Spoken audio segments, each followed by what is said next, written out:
네, 안녕하세요. 1월 25일, 오늘도 너만을 위한 뉴스 모음 한번 시작해 보도록 하겠습니다. 오늘도 되게 재밌는 뉴스가 굉장히 많은데요. 뉴스는 한 7개 정도 가져왔고, 한번 빠르게 한 10분 정도 짚어보도록 하겠습니다. 먼저 서울경제 첫 번째 뉴스입니다. MZ세대 투자 상품을 고를 땐 은행원보다 유튜버를 더 신뢰한다는 뉴스인데요. 이 설문조사는 여기 보시면 MZ세대 900명을 대상으로 설문을 했고, 그래서 신한라이프의 상속증여 연구소라는 곳에서 했다고 해요. 그래서 보시면 MZ 세대들은 재테크나 금융 정보를 확인할 때 은행원보다 유튜버를 더 신뢰하는 것으로 조사가 됐다고 합니다.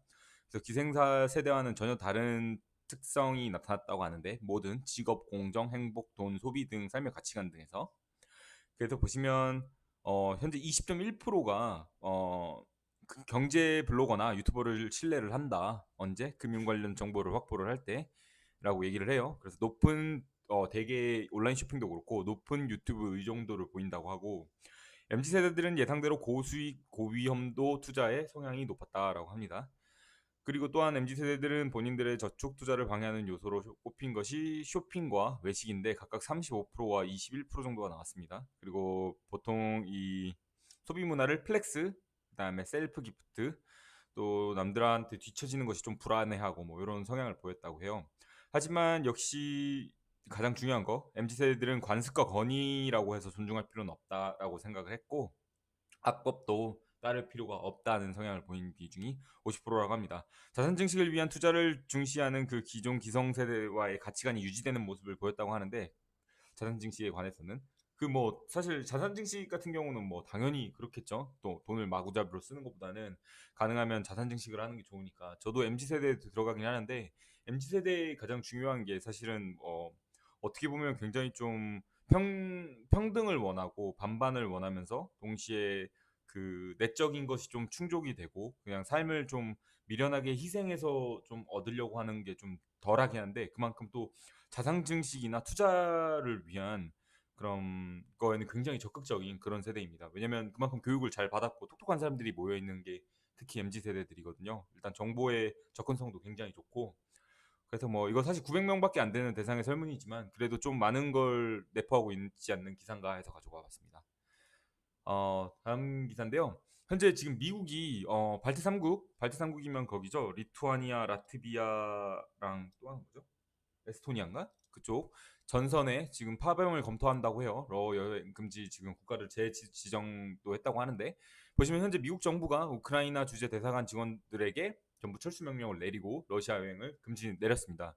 지금 자꾸 더 파국으로 가고 있는 현실인데 지금 영국은 이미 우크라이나 주재 대사관 직원 중 절반을 철수시켰어요. 그다음에 일본 정부 역시 우크라이나에 약 250명을 대피하는 걸 검토하고 있다고 합니다. 이어서 또 다른 그 러시아 우크라이나 지금 침공 임박에 대한 미국에 대한 뉴스인데요. 현재 미국에서 5천 명을 파병하라 하는 걸 검토하고 있다고 합니다.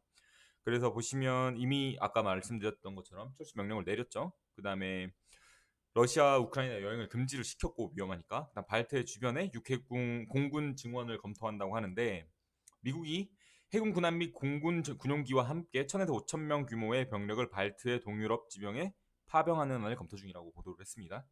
그다음에 또한 경제적으로 제재를 가하려고 러시아의 반도체 수출 통제도 지금 고려하고 있다고 해요.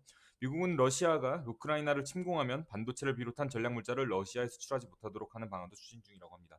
그래서 지금 경제 위기가 지금 나스닥이나 지금 동아시아 코스피를 포함해서 일본도 그렇고 다 지금 주식이 하락하고 있는데요.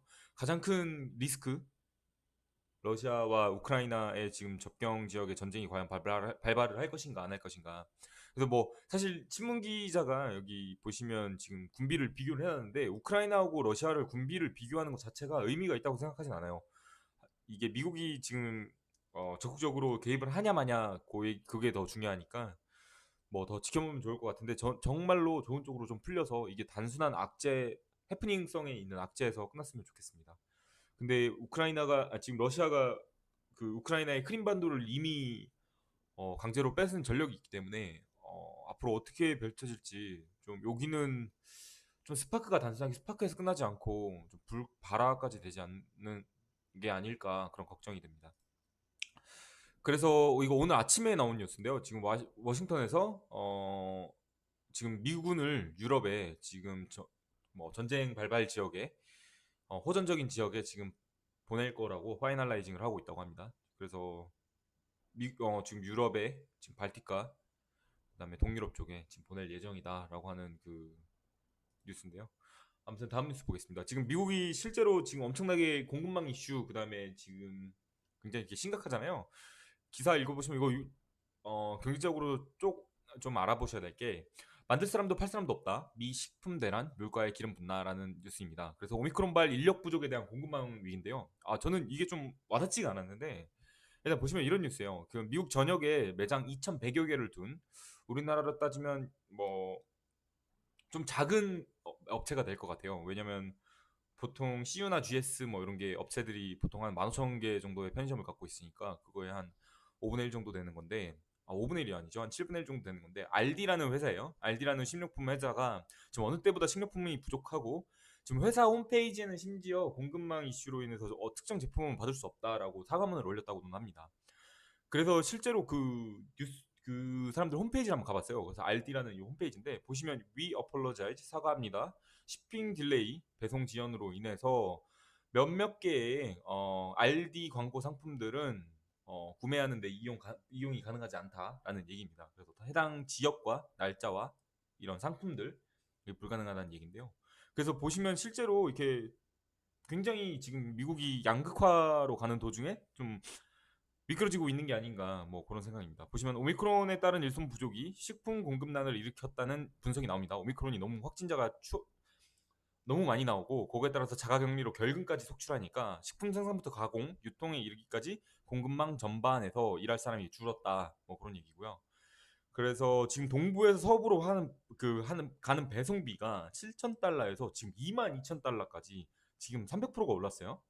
그래서 오미크론이 확산세가 다소 진정된다 할지언정 이런 사태는 계속 당분간 이어질 거다라는 전망이고요.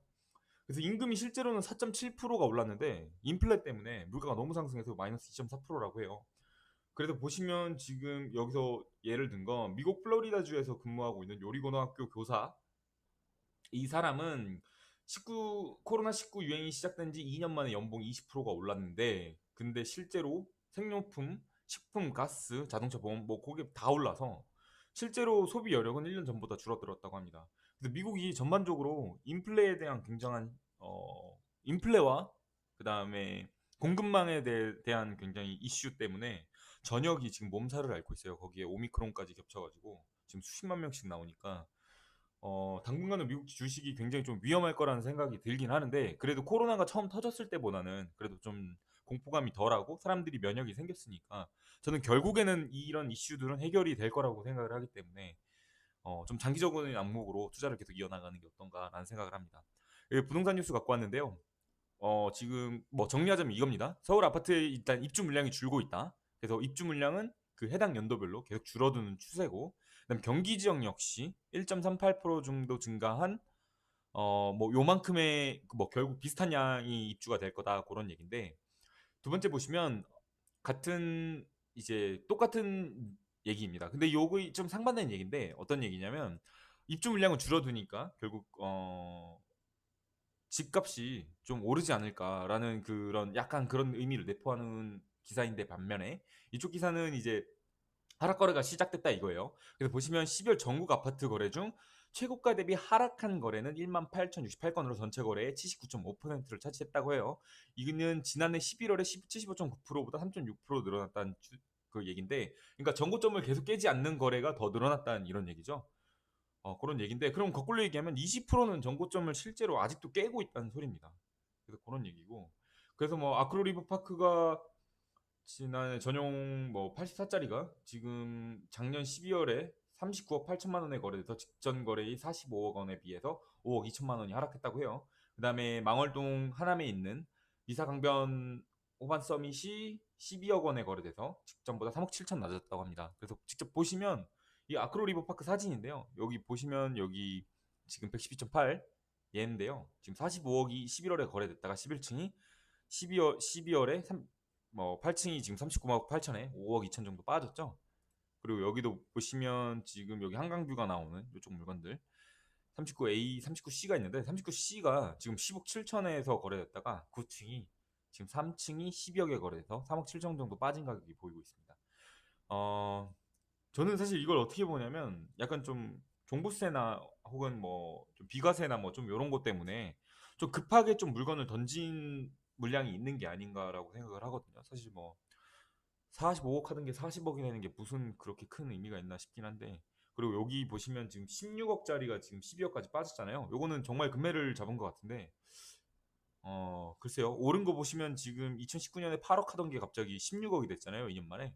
그래서 지금 4억, 3억 정도 빠진 거니까, 글쎄요. 뭐 제자리를 찾아가는 과정이 아닌가. 혹은 뭐 그 진짜 금매라면 금매일 수 있고, 여기 물건 실제로 이 여기 가서 보시면 물건은 그렇게까지 값이 떨어져서 나오진 않았어요. 여전히 13억 한 8천 뭐 그 정도 나와 있으니까. 아무튼 요거는 또 다른 뉴스입니다. 굉장히 재밌는 뉴스인데, 이제 재건축이 좀 힘드니까 뭐 용적률이나 좀 건폐율 같은 거 높은 아파트들은 사업성이 안 나오잖아요. 그래서 요런 아파트들이 지금 리모델링으로 지금 들어가고 있다는 얘기인데, 특히나 영통 이제 망포역 인근에 그 삼성타운 그 근처에 있는 아파트들이 지금 리모델링을 주도적으로 지금 나서고 있다, 뭐 그런 얘기입니다. 그래서 일단 보시면 이제 신나무실 주공 5단지와 뭐 여기 지금 이 삼성타운 앞에 망포역하고 영통역, 경기대 캠퍼스역 그 사이에 보면 아파트들이 굉장히 많아요. 그래서 거기에 있는 아파트들이 다 리모델링을 지금 추진을 하고 있고, 그 다음에 뭐 이미 조합 설립 인가도 받았고 받은 데도 있고 안전 진단도 시행을 하고 있는 곳도 있는 반면에, 이제 조합 설립 인가를 받기도 하고 신청을 하기도 하고 뭐 하는데, 보시면 리모델링 단지는 보통 10% 정도 늘어요. 그래서 여기 지금 있는 신나무실 중 5단지는 1616가구가 1854가구, 그래서 약간 10% 넘게 오르기도 하고, 여기는 1956가구로 1842가구에서 그렇게 느는 추세죠. 그래서 이렇게 볼 수 있는데, 대부분 용적률이 200% 이상이라서 재건축하기에는 사업성이 안 나와서 리모델링을 지금 방향을 돌리고 있는 추세입니다. 근데 이게 좀 문제가 있는 게, 투자하시는 분들이나 혹은 좀 고려를 하셔야 될 건, 아파트 값이 내리기 시작하면 이 리모델링 사업성이 나올 수가 없어요. 왜냐하면 일반 분양을 통해서 최대한 조합원 분담금을 낮춰야 되는데, 일반 분양금이 결국에는 아파트 값이 떨어지게 되면 분양금 자체를 높일 수가 없으니까, 그래서 지금 아무래도 하락세니까 그래서 좀 이 사업성이 안 나올 수 있지 않나, 뭐 그걸 우려하는 말입니다. 그래서 보시면 여기가 정말 좀 타운이 정말 좀 이쁘게 잘 구성이 돼 있어요. 보시면 삼성타운 여기 보이시죠? 여기 망포역 보이실 거고, 그다음에 영통역, 경희대역 보이실 거고, 거기를 사이로 두고 엄청나게 큰 아파트 단지가 지금 들어와 있어요. 초등학교도 지금 하나, 둘, 셋, 세 개 정도 지금 아파트 단지에 싹 다 들어와 있고, 지금 중학교도 뭐 하나, 뭐 둘, 뭐 세 개 이렇게 붙어 있고, 고등학교도 지금 세 개 정도 있는 것 같아요. 고등학교도 하나, 둘, 두 개 정도 있네요. 그래서 여기는 정말 아름답게 잘 갖춰진 그 곳에 삼성타운까지 받쳐주는, 그래서 직주가 받쳐주는 그런 아름다운 곳입니다. 그래서 좀 투자자분들은 한번 눈여겨서 한번 보실 필요가 있지 않나, 뭐 그렇게 생각하고요. 마지막 뉴스입니다. 지금 강남까지 집값이 하락했다고 해요. 거래 절벽이 수억씩 떨어지는 지금 집들이 나오기 시작했다고 하는데, 지금 대출도 묶이고 금리도 오른 데다가 집값 고점 인식의 사자가 급감해서 심지어 대치 미도 같은 경우는 3억이 하락했다고 해요. 그래서 전국 뭐 10건 중에 8건은 지금 최고가 대비 낮은 가격이다. 뭐 그럼 두 건은 최고가를 뚫고 있다는 얘기고, 사실 최고가 대비 낮은 가격으로 당연히 거래가 될 수 있는 거 아닌가요? 뭐 무조건 최고가를 뚫어야만 하는 건가? 약간 좀 너무 좀 극적으로 쓰지 않았나, 뭐 그런 생각이 드는데, 금리 인상으로 인한 가격 거품이 빠질 거고, 그 다음에 뭐 가격 보시면 여기서 말하는 미도가 41억 하던 게 38억이 됐고, 이게 뭐 예로 될 수가 있나요? 뭐 이거 10%도 안 빠진 건데, 뭐 적당히 그냥 뭐 층간이나 뭐 향, 뭐 그다음에 수리 상태에 따라서 충분히 차이가 있을 수 있다고 생각하고, 공덕 레미안 2차, 공덕에서 사실 제가 공덕을 예전에 살았어가지고, 신공덕 레미안 2차가 공덕 레미안 중에서는 그래도 가장 저렴한 편에 속해요. 언덕이 좀 많이 심하고 역에서 많이 멀어서. 그래서 그래도 많이 올랐었네요. 11억 4,700까지 하던 게 9억 7,500까지 빠졌고, 어 이것도 역시 층향 뭐 이런 거 다 고려를 하고 지금 보고 얘기를 드려야 되는 건데, 아무튼 베르디언 퍼스트 같은 경우는 8억 하던 게 6.75억이 됐는데, 보시면 8억까지 제가 여기 갖고 와봤어요. 바로 좀 제가 좀 친구가 여기 살기도 하고 해갖고 한번 갖고 와봤는데, 지금 8억 하던 게 작년 9월에 거래가 됐었고, 그다음에 작년 12월에 2층이 6억 7,500억에 거래가 됐는데 이것도 물론 층 굉장히 낮죠. 그러면 이거 1억 이상 차이가 나야 되고 1억은 차이가 나야 돼요. 그리고 가장 중요한 거는 이거 수리 상태까지 들어가야 되는데 만약에 수리 상태도 없고 완전 생짜였다면 아마 요 정도 가격이 적정가가 아닌가 7억 정도가 그래서 7억 플러스 마이너스가 아닌가 뭐 그런 생각이 듭니다. 아무튼 그렇고요. 그래서 지금 현재 새 정부 부동산 정책 등이 변수가 있다라고 생각을 하고 지금 전 세계적으로 지금 긴축 여파가 굉장히 심하죠. 오미크론, 러시아, 우크라이나 뭐 전쟁, 뭐 공급망 이슈, 뭐 중국은 또 금리를 빼고 있고 뭐 그래서 전체적으로 거래 절벽이 이루어지고 있는데 아무튼 여러 가지로 많이 머리가 아픈 일들이 계속 발생을 하고 있는데요. 좋은 일만 좀 가득했으면 좋겠습니다. 오늘은 아무튼 여기까지 하고요. 일단 들어주셔서 정말 감사합니다. 감사합니다.